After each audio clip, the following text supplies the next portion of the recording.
안녕하세요. 보일입니다. 여러분, 인공지능 시스템끼리 자기들끼리 대화를 한다면 어떨까요? 이 자기들끼리만 말입니다. 그것도 인간은 알아들을 수도 이해할 수도 없는 언어로 말입니다. 이런 상황은 애초에 그 인간들이 이 인공지능을 만들어서 이렇게 상상은 해봤지만 원했던 일은 아닙니다. 그런데 지난 2017년이었나요? 실제로 그런 일이 일어났습니다. 이 페이스북에서 근무하는 한 관리자는 이 자신들이 운용하고 있는 이 인공지능 시스템끼리 뭔가 대화와 같은 신호를 주고받는 것을 발견합니다. 원래 이 인공지능은 고객 응대용으로 개발된 인공지능 시스템이었는데요. 그 대화 내용은 이렇습니다. 한 컴퓨터가 우리말로 번역하면 나는 할 수 있어? 할 수 있어? 나는? 나는 그 밖에 모든 것. 그러면 다른 컴퓨터가 대답을 합니다. 공을 갖고 있어? 나에게 좀 이상하죠? 무슨 말인지 이해하기 어렵습니다. 그냥 아무 내용이 아닐 수 있습니다. 하지만 어디인지 꺼림칙하죠. 일부 전문가들에 따르면요. 아마 인공지능끼리만 이해할 수 있는 어떤 새로운 언어 체계를 만들어낸 것일 수도 있다는 분석도 있었습니다. 당시에 이 페이스북에서 이 상황을 처음으로 인지한 이 엔지니어들은 고민하기 시작했습니다. 그냥 어떻게 하는지 계속 두고 볼 것인지 아니면 상황이 악화되는 것을 막기 위해 이렇게 전원을 꺼버릴 것인지 말입니다. 그들의 최종 결정은 전원을 꺼버리는 거였습니다. 결국 이 두 인공지능 사이에서 일어났던 더 이상의 의사소통은 강제 종료되었습니다. 여전히 뭔가 뒤끝이 개운치가 않습니다. 만약에 그 일부 전문가들의 분석대로 이것이 인공지능 상호 간의 어떤 새로운 언어 체계를 만들어낸 거라면 좀 상황이 심각해집니다. 즉 인간이 개입하지 않았는데도 인공지능 시스템끼리 자발적으로 어떤 소통을 시도했다는 점이나 그 소통을 위해서 새로운 암호 체계와도 같은 언어를 사용했다는 점입니다. 하나의 해프닝으로 이렇게 지나갈 수도 있는 사건이긴 합니다. 하지만 이 사건이 의미심장한 것은 이 인공지능이 빠른 속도로 발전해 나간다면 언젠가는 그 인간의 지능 수준을 넘어서게 될 것이고요. 또한 그 넘어서는 시점을 과연 우리 인간이 알아챌 수 있을까? 이런 문제에 대한 모종의 암시를 준다는 점입니다. 바로 이 에피소드가 주는 상징성이라고 할 수 있겠죠. 이쯤 되면 인간에게는 거의 악몽 같은 시나리오입니다. 사실 과거 몇 년 전까지만 하더라도 우리가 인공지능이다 이렇게 하면 영화 속에 등장하는 인공지능이 떠올리는 정도였지 우리 인간한테 어떤 인간이 직접적이고 어떤 구체적인 위협을 느끼거나 인간 어떤 실존에 대해서 고민을 하는 정도까지는 아니었습니다.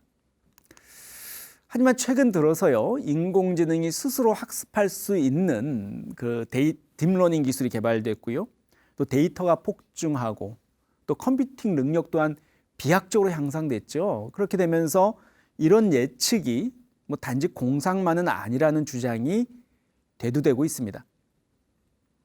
한마디로 그 인공지능 기술 개발로 인해서 사회적 이익이 커지면 커질수록 또 인공지능의 성능의 어떤 무한 질주가 어떻게 전개될지에 대한 고민도 깊어갑니다.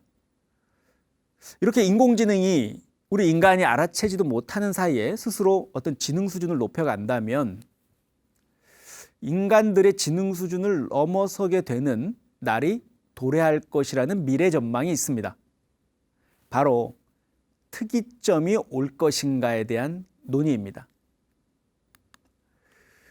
인공지능 특이점이라는 것은 그 인공지능의 어떤 총체적 지적 능력이 인류의 지적 능력을 이렇게 추월하는 시점을 말합니다. 이 특이점을 지나면서 인공지능은 아마 폭발적으로 지적 능력이 성장하게 되고요. 어떤 인류의 어떤 생물학적 진화 속도를 초월하는 정도의 고도의 성능 향상을 이룬다는 것입니다. 그럼 그 시점이 도대체 언제인지가 궁금해지는데요. 이렇게 미래학자들마다 의견이 분분합니다. 뭐 대략 짧게는 2035년부터라는 견해부터요. 뭐 길게는 뭐 3000년경이라는 견해까지 다양합니다. 뭐 특히 아예 불가능하다는 의견도 만만치 않고요. 뭐 이들은 그렇게 얘기합니다. 인공지능 특이점이라는 것 자체가 비현실적인 허구라는 거죠. 그리고 다른 미래학자들은 이렇게 특이점이 되면 인간의 어떤 지능 증폭이 가능하도록 자발적으로 인간 스스로가요, 뇌를 컴퓨터에 연결하거나 또 컴퓨터에 마음을 업로드할 가능성도 있다고 예견하기도 합니다. 또 다른 어떤 일련의 연구자 집단은요, 이 특이점을 인공지능에만 국한하는 게 아니라 뭐 나노 기술이나 로봇 기술도 같이 융합되면서 그 영향을 받게 된 우리 인류 사회의 어떤 급진적인 변화 자체를 설명하는 용어로 사용하기도 합니다. 그러한 관점의 대표적인 특이점 지지자로는 이 레즈 커즈와이어를 들 수 있습니다. 여기 보시는 이 사람, 이 레이 커즈와이어는요, 그의 책 그 특이점에 온다에서 오는 2045년 전후를 특이점의 시기로 규정합니다. 그는 이렇게 특이점이 반드시 등장할 것이고요, 그 시점이 우리 보통 사람들의 생각처럼 그리 멀지 않을 것이라고 주장하고 있습니다. 이 레이 커즈와이어이 주장하는 근거는 크게 두 가지인데요. 첫 번째는 여기 보시는 세 가지, GNR 혁명이라고 하는데요. 유전공학, 나노기술, 인공지능 로봇 세 가지가 융합되면서 나타나는 기술 혁명이 이제 일어나고 있다는 그 근거 하나 하고요. 두 번째는 기술 가속의 법칙입니다. 한번 차례로 간단히 살펴보겠습니다. 이 레이 커즈와이어의 특이점에 대해서 이 구체적으로 제시하는 미래 모습은 매우 흥미롭고 놀랍습니다. 이 커즈와이어에 따르면요, 향후 이렇게 중첩되고 융합되면서 혁명적인 변화가 일어날 세 가지 분야를 꼽습니다. 바로 유전학, 나노기술, 인공지능, 로봇공학이 그 중심입니다. 각 분야의 영문 표기 앞 이니셜을 따서 GNR로 통칭하는데요. 우선 유전학 분야에서 놀라운 이 혁신이 일어났기 때문에 그 노화와 죽음을 과거에는 우리가 필연적으로 피해갈 수 없다, 이런 통념이 있었는데 이 통념이 심각하게 흔들릴 것이라고 예견합니다. 이 유전학을 이게 정보와 생물학의 어떤 접점으로 이해합니다. 사실 이 책은요, 2007년, 그러니까 다시 말해 14년 전에 출판된 책인데 이미 유전자 과학 기술의 등장으로 아마 이 등장을 예견한 책이 되어버렸습니다. 이제 막 시작된 유전자 과학 기술, 이른바 크리스퍼를 통해서요, 인간 유전병은 물론이고요, 노화와 질병까지도 정복할 수 있던 주장이 등장하게 되었습니다. 특히 이 복제 기술이 보편화될 가능성이 있다고 봅니다. 이제 그렇게 되면 우선 멸종위기 동식물을 되살릴 수도 있고요, 세계의 식량 문제도 해결할 수 있다고 봅니다. 흥미로운 것은 인간이 특정 질병에 걸렸을 경우 그 질병에 연관된 특정 세포를 다른 종류의 세포로 바꿔서 새로운 조직을 만들어낼 수 있습니다. 자신의 DNA는 그대로 간직한 채 말입니다. 이렇게 유전공학의 비약적 발전은 디지털 정보와 생물학이 서로 얽히고 융합되면서 이렇게 가능해집니다. 두 번째는 나노 기술인데요. 이 커즈와이어는 이 나노 기술을 어떤 정보와 물리 세계의 접점으로 이해합니다. 이 나노 기술의 발전은 향후 우리 인간 인체와 현실 물리 세계의 모든 것을 분자 단위로 재설계하고요, 또 재조립할 수 있게 합니다. 다시 말해서 이 기술을 통해서 이 기계 시스템이 정보에 대한 지배력이 급속하게 증가할 것이라고 예상합니다. 앞서 제가 말씀드렸던 유전공학 기술에다가 이 나노 기술을 접목한다면 어떻게 될까요? 이 세포 크기의 이런 나노 로봇이 우리 인간의 인체 속을 돌아다니면서 스스로 판단해서 암세포를 포착하고 파괴하는 일을 수행하게 됩니다. 예를 들자면 이 영양 공급기가 달린 특수 벨트나 이렇게 속옷을 입으면 영양소를 실은 이 나노 로봇이 우리 피부 모공을 통해서 인체 속으로 들어가게 됩니다. 그래서 그 인체 혈관 속의 해로운 물질을 제거해 가면서 신선한 혈액을 만들어내기도 하고 또 공급하는 일도 할 수 있습니다. 심지어는요, 인체에 투입될 때는 몇 안 되는 나노 로봇일지라도요, 자기 복제 기술이 있어서 그 기술을 통해서 그 개체 수를 임의로 어마어마하게 많이 증가시킬 수도 있습니다. 이 세 번째는 로봇공학입니다. 여기서 로봇공학은 어떤 강력한 AI, 즉 인간지능을 뛰어넘는 인공지능의 탄생을 말합니다. 커즈와일은 이 인간 수준의 인공지능이 탄생한다면 언젠가는 인간지능을 초월할 수밖에 없다고 봅니다.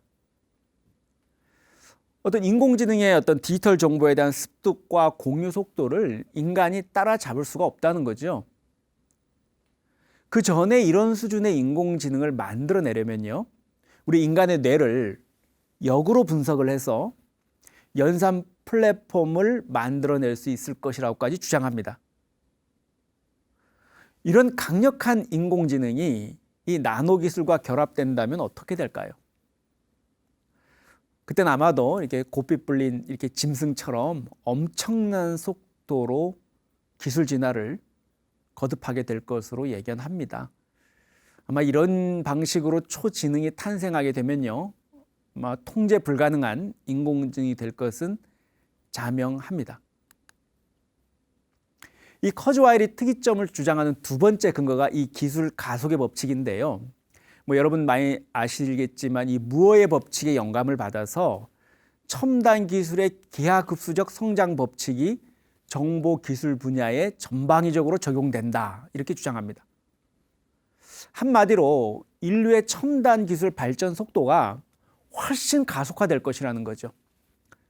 과거였다면 100년이 걸릴 기술 혁신이 1년이면 벌어진다는 것이 기술의 속성이고, 우리가 일반적으로 생각하는 것보다 특이점은 훨씬 임박해 있다고 주장합니다.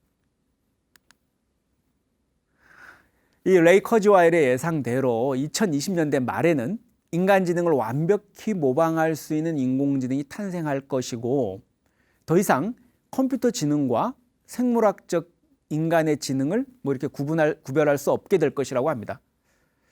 만약 그때쯤이면 아마 미래의 어떤 기술이 가져다 줄 어떤 엄청난 경제적 이득, 또 편익보다도 사실 이렇게 걱정과 우려가 앞설 수밖에 없습니다.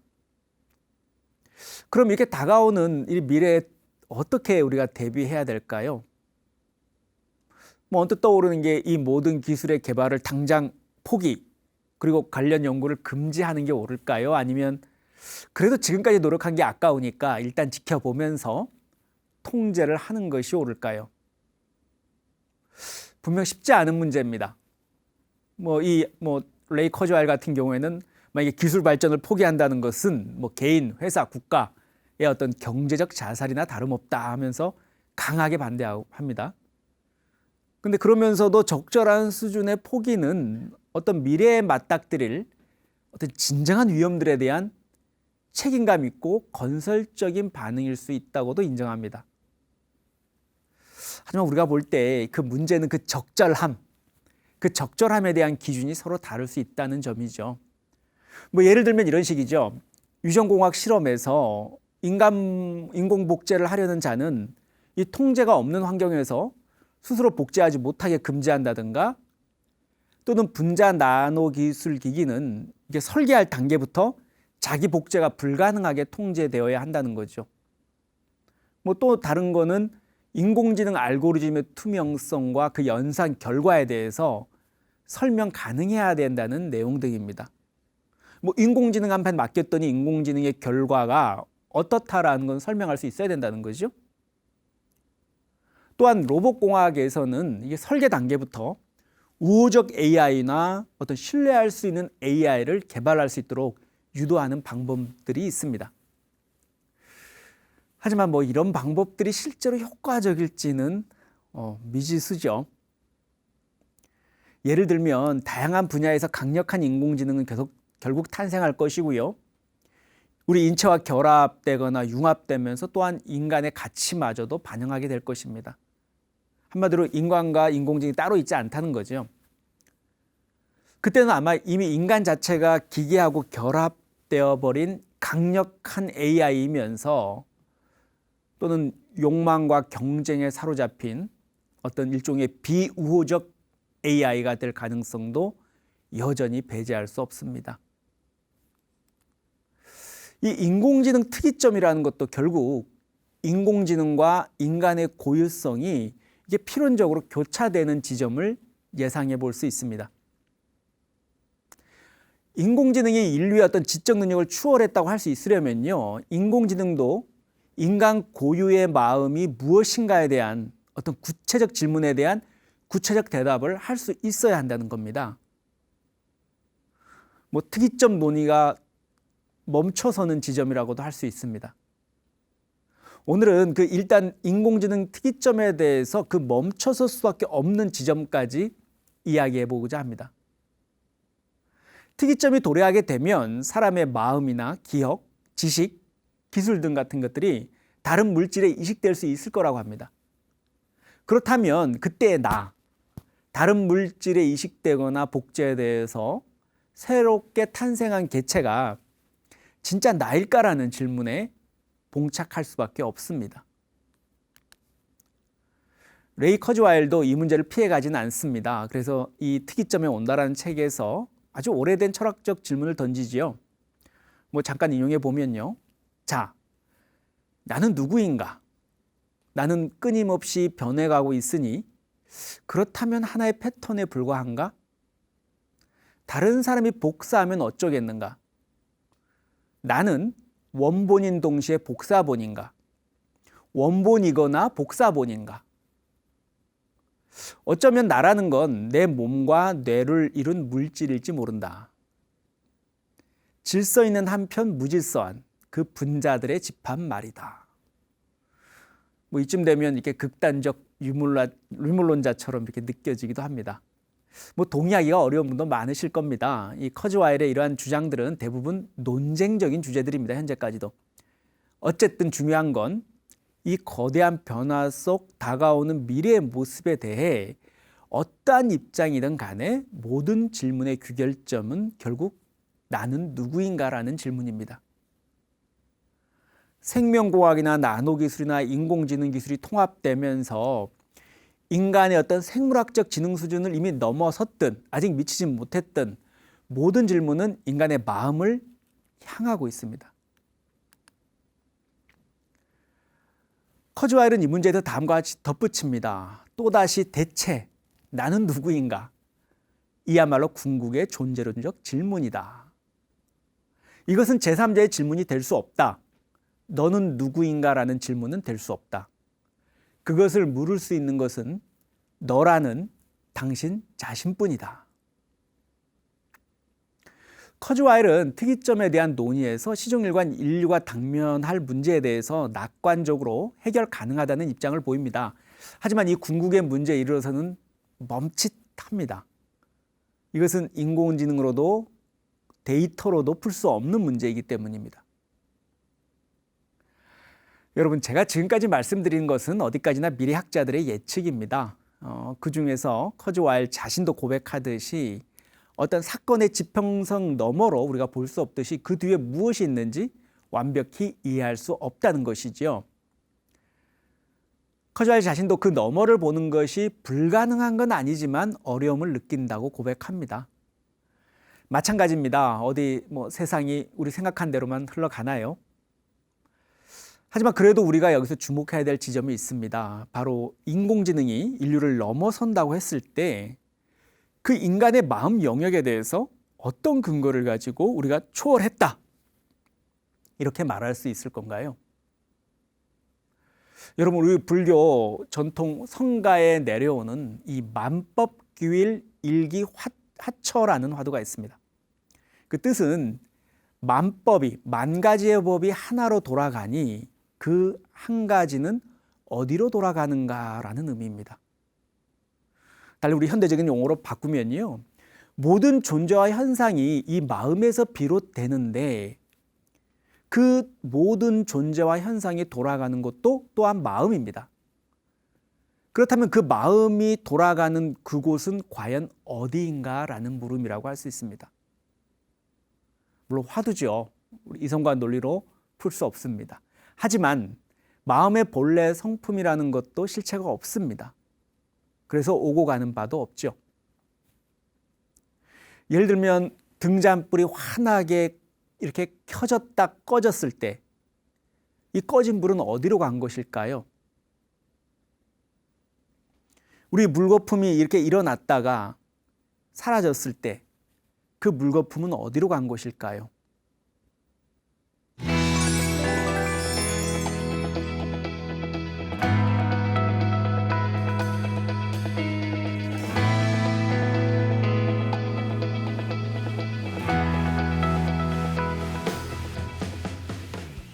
모든 실체가 없이 인연 따라 켜지거나 일어나고요. 또 인연 따라 꺼지거나 사라질 뿐입니다.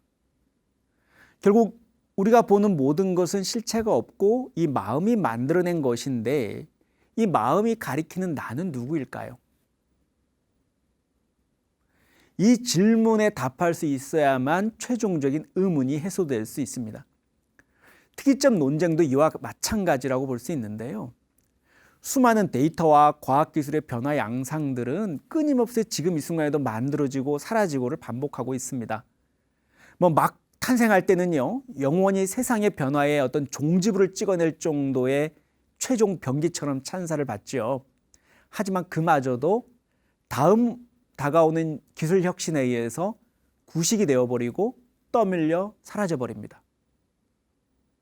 이 비생물학적 지능이 인간 지능을 뛰어넘든 아니면 여전히 기계에 불과하든 간에요.